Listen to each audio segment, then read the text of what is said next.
So today we're going to take a look at my 6 gears of grategy.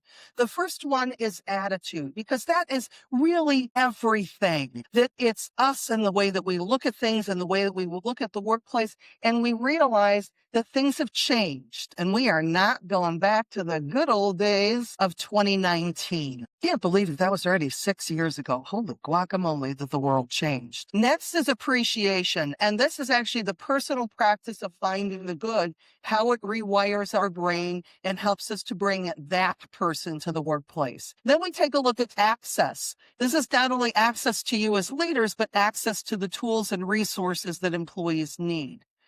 Then we'll take a look at applause. And this is how we normally look at recognition, is what is that tangible recognition for a job well done?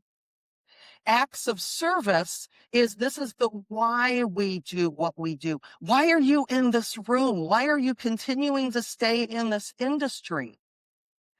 And finding out those conversations that you're having in the hallway and in the classes and between programs. And finally, we'll bring it home with accountability.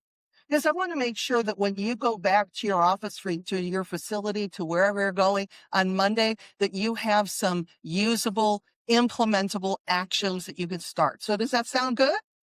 Yeah. All righty then. Because when the gears are running in connection with each other, your workplace flows smoothly.